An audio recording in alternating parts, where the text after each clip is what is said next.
ವಿದ್ಯಾರ್ಥಿಗಳೇ, ಇವು ಸರಳೀಕರಣ. ಈಗ ಇನ್ನೊಂದು ಏನದ ಹೇಳೇನು, ನೀವು ಕ್ರಮಬದ್ಧವಾದ ಅಭ್ಯಾಸಗಳನ್ನೆಲ್ಲ ನೋಡಿ, ನಿಮಗೆ ಬರುವಷ್ಟೇ ನೋಡಿ, ಬರ್ಲಾರದನ್ನು ಕಲಿಬೇಕು. ವಿಡಿಯೋದ ಕೆಲವೊಬ್ರು ಏನು ಮಾಡ್ತಾರೆ ಗೊತ್ತದನು, ಸರಳೀಕರಣ, ಲಾಭ ಹಾನಿ, ಸರಳ ಬಡ್ಡಿ, ಅವಧಿ ಬರೋ ಲೆಕ್ಕ ನೋಡಬೇಡ್ರಿ. ನೀವು ಬರ್ಲಾರದ ಗಣಿತಗಳನ್ನು ನೋಡಿದ್ರಿ ಅಂತಂದ್ರೆ ಎಷ್ಟು ಹೊಸ ಹೊಸ ಅಭ್ಯಾಸಗಳು ಇರ್ತಾವ ಅನ್ನೋದು ನೀವು ತಿಳ್ಕೋಬೇಕು. ಅದಕ್ಕೆ ನಿಮ್ಗೆ ಹೇಳೋದು, ಈಗ ಸರಳೀಕರಣಕ್ಕೆ ಭಾಳ ಲೈಕ್ ಕೊಡ್ತೀವಿ ನಾವು. ಹಂಗಲ್ಲ, ಅವು ಬರ್ತಾವ, ನೀವು ಲೈಕ್ ಕೊಡ್ತೀವಿ. ಬರ್ಲಾರದ್ದನ್ನೇ ಗಣಿತಗಳನ್ನು ಕಲೀರಿ. ಈಗ ಒಂದು ಉದಾಹರಣೆಗಾಗಿ ಹೇಳ್ಬೇಕಾದ್ರೆ, ನಿಮ್ಮ ಬೇಸಿಕ್ ಅಭ್ಯಾಸಕ್ಕೆ ನಾ ದೊಡ್ಡ ದೊಡ್ಡ ಭಾಗಾಕಾರ ಲೆಕ್ಕ ಹಾಕೀನಿ. ಆ ಭಾಗಾಕಾರ ಕಿಲಿಗೋವು, ಅದಕ್ಕೆ ಟ್ರಿಕ್ಸ್ ಅವ. ಆ ಟ್ರಿಕ್ಸ್ಗಳನ್ನ ಕಲ್ತಿರಿ ಅಂತಂದ್ರೆ ಬೇಕಂತ ದೊಡ್ಡ ಭಾಗಾಕಾರ ಲೆಕ್ಕ ಮಾಡ್ಬೋದು ನೀವು. ಇರಲಿ, ಅದು ನೋಡ್ರಿ. ಬೇಸಿಕ್ ಅಭ್ಯಾಸದಾಗ ದೊಡ್ಡ ಭಾಗಾಕಾರ ಹಾಕೇನೆ, ಅವು ಟ್ರಿಕ್ಸ್ ಅವ, ನೋಡ್ರಿ. ಈಗ ಇನ್ನೊಂದು ವಿಷಯ, ಇಲ್ಲೇ ನಿಮ್ಗೆ ಆವರಣಗಳನ್ನು ಮೊದಲು ಹಾಕೋದು ಗುರುತು. ಯಾವುದೇ ಸಂಗತಿಯಲ್ಲಿ ಒಂದು ಸಂಖ್ಯೆ, ಈಗೇನು ಹೇಳ್ತಾನವ, 136ಕ್ಕೆ 45 ಕೂಡಿಸಿ ಅಂತಂದ್ರೆ ಕೂಡಿಸೋದು. ಎದಕ್ಕೆ 136ಕ್ಕೆ 45ಕ್ಕೆ ಕೂಡಿಸ್ರಿ ಅಂತಂದ್ರೆ ಅವಾಗ ಒಂದು ನೀವು ಬ್ರಕೆಟ್ ಹಾಕ್ಬೇಕಾಗ್ತದೆ. ನೀವು ಇದರಾಗ ಲೆಕ್ಕ ಮಾಡ್ಕೋತ ಕೂಡುವುದೇ ಬೇಡ. ಯಾವ್ದು ಇದ್ರಾಗ ನಿಮಗೆ ಈ 4 ಉತ್ತರದೊಳಗೆ 136ಕ್ಕೆ 45 ಕೂಡಿಸಿ ಅಂತಂತ ಹೇಳುವಂಥ ಸಮೀಕರಣ ಯಾವುದು ಅನ್ನೋದು ಮೊದಲು ತಿಳ್ಕೊಬೇಕು ನೀವು. ಯಾವ ಸಮೀಕರಣ ಹೇಳ್ತದ? ದುಂಡಕಾಂಶ ಹೇಳ್ತದ. ಫಸ್ಟ್ ದುಂಡಕಾಂಶ ಹೇಳ್ತದ ನಿಮಗೆ. ನೋಡಿ, ಯಾವುದಕ್ಕೆ ಮೊದಲು ದುಂಡಕಾಂಶ ಬಂದ, ಆಮೇಲೆ ಏನು ಹೇಳ್ತದ? ಕೂಡಿಸಿ ಮೊತ್ತವನ್ನು 63ರಿಂದ ಗುಣಿಸಿ, 63ರಿಂದ ಗುಣಿಸಿ. ನೋಡಿ, ಗುಣಿಸೋದು ಹೇಳತ್ತದ. ಆಮೇಲೆ ಏನು ಬರ್ತದೆ? ಚಿಹ್ನ ಪುಷ್ಪಾವರಣ ಬರ್ತದ. ನೋಡ್ರಿ, ಏನು 136ಕ್ಕೆ 45 ಕೂಡಿಸಿ ಅಂದ್ರೆ ನಿಮಗೆ ರಚನೆ ಮಾಡೋದು ಬರಬೇಕು. ಫಸ್ಟ್ ನಿಮಗೆ ರಚನೆ ಮಾಡೋದು ಬರಬೇಕು. ನೀವು ಉತ್ತರನೇ ನೋಡಬಾರ್ದು. ಏನು ಹೇಳ್ತಾನವ?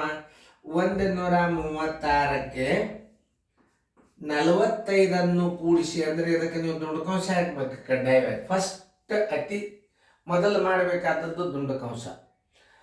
ಆಮೇಲೆ ಏನು ಹೇಳ್ತಾನವ? 63ರಿಂದ ಗುಣಿಸಿ. 63 ಹೇಳ್ಯಾನ ಅಂತಂದ್ರೆ ದುಂಡಕಾಂಶ ಆತಂದ್ರೆ ಪುಷ್ಪಾವರಣೆ ಇರ್ತದೆ. ಇದನ್ನು ನೆನ್ಪಿಟ್ಕೋಬೇಕು ನೀವು. ಪುಷ್ಪಾವರಣದಿಂದ ಏನು ಹೇಳ್ಯಾನ? ಬಂದ ಗುಣಲಬ್ಧವನ್ನು 9ರಿಂದ ಭಾಗಿಸಿ ಅಂದ್ರೆ ಇದು 9ರಿಂದ ಭಾಗಿಸು. ಮುಂದೆ ಮತ್ತೇನ್ರ ಹೇಳಿದ್ದಂದ್ರೆ ಚೌಕಾಂಶ ಹಾಕಬೇಕಾಗ್ತದೆ ನೀವು. ಇಲ್ಲಿಗೆ ಕ್ರಿಯೆ ಮುಗೀತು ನಿಮ್ದು. 136ಕ್ಕೆ 45 ಕೂಡಿಸಿ ದುಂಡಕಾಂಶ ಹಾಕ್ರಿ. ಆಮೇಲೆ ಏನು ಹೇಳ್ಯಾನ? ಬಂದ ಮೊತ್ತವನ್ನು 63ರಿಂದ ಗುಣಿಸಿ. ಇದು ಕರೆಕ್ಟ. ಇದಕ್ಕೆ ಪುಷ್ಪಾವರಣ ಹಾಕಬೇಕು. ಬಂದ ಗುಣಲಬ್ಧವನ್ನು 9ರಿಂದ ಭಾಗಿಸಿ. ನೋಡ್ರಿ, ಹೊರಗೆ 9 ಭಾಗಲಿ ಇಟ್ಟು ಬಿಡ್ರಿ. ಯಾಕಂದ್ರೆ ಮುಂದೆ ಕ್ರಿಯೆಗಳು ಇಲ್ಲ. ಮುಂದೆ ಕ್ರಿಯೆ ಇನ್ನೊಂದಿತ್ತಂದ್ರೆ 75 ಕೂಡಿಸಿ ಅಂತಂದ್ರೆ ಇದಕ್ಕೆ ಚೌಕಾಂಶ ಹಾಕಬೇಕಾಗ್ತದೆ ನೀವು. ಮತ್ತೆ ಇದಕ್ಕೆ ಮತ್ತೆ ಹೊಳ್ಳಿ ಚೌಕಾಂಶ ಬರ್ತದೆ. ಇದಕ್ಕೆ 75 ಕೂಡಿಸಿ ಚೌಕಾಂಶ ಹಾಕಿ 75 ಹಾಕ್ಬೇಕು. ಈ ರಚನೆ ಯಾವ ಉತ್ತರದಾಗ ಸಿಗ್ತದೆ ಅದೇ ಉತ್ತರ ಆಗ್ತದೆ. ಹುಡುಕ್ಯಾಡ್ರಿ, ನೋಡ್ರಿ ಉತ್ತರ ಸಂಖ್ಯೆ ಬಿ ಆಗ್ತದೆ. ನೀವು ಹಿಂಗೂ ನೋಡ್ಬೋದು, ಇನ್ನೊಂದು ರೀತಿಯಿಂದ ನೋಡ್ಬೋದು. 136ಕ್ಕೆ 45 ಕೂಡಿಸಿ ಅಂದ್ರೆ ಫಸ್ಟ್ ಇದೇ ಕ್ರಿಯೆ ಬರ್ತದೆ. ಆಮೇಲೆ 63ರಿಂದ ಗುಣಿಸಿ ಇದು ಬಂತ. 9ರಿಂದ ಭಾಗಿಸಿ ಅಂದ್ರೆ ಇದು ಬಂತ. ಫಸ್ಟ್ ನಿಮಗೆ ಈ ಕಂಸನ್ನ ಮೊದಲು ಮಾಡ್ಕೋಬೇಕು ನೀವು. ಆಮೇಲೆ ಈ ಕಂಸ, ಆಮೇಲೆ ನೋಡಿ ತಿಳ್ಕೊಂಡು ಮಾಡಬೇಕು. ಇನ್ನು ಅಲ್ಲೊಂದ, ಇವುಗಳಲ್ಲಿ ಯಾವುದು ಒಂದಕ್ಕೆ ಸಮ? ಯಾವುದು ಒಂದಕ್ಕೆ ಸಮ? ಯಾವುದರ ಉತ್ತರ ಬರ್ತದ ಒಂದು, ಅದೇ ಉತ್ತರ. ಈಗ ನೋಡಿ, 10 10 20 ಆಯ್ತು. 20ಕ್ಕೆ 100ಲೇ ಭಾಗಿಸಿದ್ರೆ ಏನು ಬರ್ತದ? 1 ಬರೋದಿಲ್ಲ. 21ಲೇ 25ಲೇ ಬರ್ತದ. 1 ಐನಾಚ್ ಬಂತು. ಇದು ಉತ್ತರ ಆಗುವುದಿಲ್ಲ. 10 - 10 10 - 10 0 ಭಾಗಿಲೆ 100 = 0 ಬಂತಿದ್ದು. 1 ಬರಲಿಲ್ಲ. 10ಕ್ಕೆ 10ಲೇ ಗುಣಾಕಾರ ಮಾಡಿದ್ರೆ 100 ಆಯ್ತು. ಇದು ಭಾಗಿಲೆ ತಳಗ ಹಚ್ಚ್ರಿ 100 ಆಯ್ತು. 100 1ಲೇ 1 ಭಾಗಿಲೆ 1 = 1. ಉತ್ತರ ಸಂಖ್ಯೆ ಸಿ. ಮುಂದಿನ ಲೆಕ್ಕ ಮಾಡಬಾರ್ದು. ಸುಮ್ಮನೆ ಜಸ್ಟ್ ಲೈಕ್ ಮಾಡ್ರಿ, ಪೇಪರ್ದಾಗ ಮಾಡ್ಲಿಕ್ಕೆ ಹೋಗ್ಬಾರ್ದು. ಯಾಕಂದ್ರೆ ಸುಮ್ಕೆ ಅದಕ್ಕೆ ಟೈಮ್ ಹಾಳು ಮಾಡ್ತೀರಿ ನೀವು, ಮಾಡಬಾರ್ದು, ತಿಳಿತಲ್ಲ. ಆದ್ರೆ ಇದ್ರ ಉತ್ತರ ಏನು ಬರ್ತದ ತಿಳಿಸ್ತಾನೆ. 10ಕ್ಕೆ 10 ಬಾಗಿಸಿದ್ರೆ 1 ಬರ್ತದ, ತಳಗ್ ಭಾಗಲೆ 100 ಆತು. ಇದ್ರ ಉತ್ತರ ಎಷ್ಟು ಬರ್ತದ? 1/100 ಬರ್ತದ. ಇರ್ಲಿಕ್ಕೆ 0.01 ಬರ್ತದ.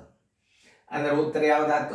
ಇದೊಂದು ಗಣಿತ ಕಲ್ತಂಗ ಆತ್. ನೀವು ಮಾಡ್ಲಿಕ್ಕೆ ಹೋಗ್ಬಾರ್ದು. ಪೇಪರ್ ನಡೆದಾಗ ಉತ್ತರ 1 ಸಿಕ್ತು ಅಂದ್ರೆ ಅದಕ್ಕೆ ಹಾಕಿ ಬಿಡಬೇಕು. ಚೆನ್ನಾಗಿ ಮುಂದಿನ ಗಣಿತಗಳನ್ನು ಮಾಡ್ರಿ. ಸರಳೀಕರಣಗಳನ್ನು ಹೆಂಗೆ ಮಾಡೋದು ಇದನ್ನು ತಿಳ್ಕೊರಿ. ಮುಂದೆ ನಿಮ್ಮ ಮತ್ತೆ ಗಣಿತಗಳನ್ನು ಹಾಕ್ತದೆ ನಾನು, ಸರಳೀಕರಣಗಳು.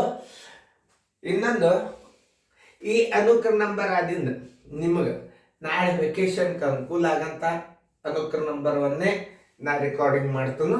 ಅದನ್ನು ನೀವು ದಿನಾಲು ಪ್ರಾಕ್ಟೀಸ್ ಮಾಡಿಸ್ರಿ, ಹುಡುಗರು ಹೇಳಿಸ್ರಿ, ದಿನಾಲು ನೋಡ್ರಿ. ಭಿನ್ನ ರಾಶಿ ಕೂಡಿಸೋದು, ಕಡಿದು, ಆಮೇಲೆ ನಿಮಗೆ ಸರಳೀಕರಣಗಳನ್ನು ಸಣ್ಣ ಒಂದು ಭಿನ್ನ ರಾಶಿ ಸರಳೀಕರಣಗಳನ್ನು ಹಾಕ್ತದೆ ನಾಳೆ. ನೀವು ಅದನ್ನ ತೆಗೆದು ನೋಡಿ ವಿದ್ಯಾರ್ಥಿಗಳಿಗೆ ಕಲಿಸ್ರಿ. ನೀವು ಉಪಯೋಗ ಮಾಡಿರಿ, ಲೈಕ್ ಮಾಡಿರಿ, ಶೇರ್ ಮಾಡಿರಿ, ಎಲ್ಲರಿಗೂ ಫಾರ್ವರ್ಡ್ ಮಾಡಿರಿ.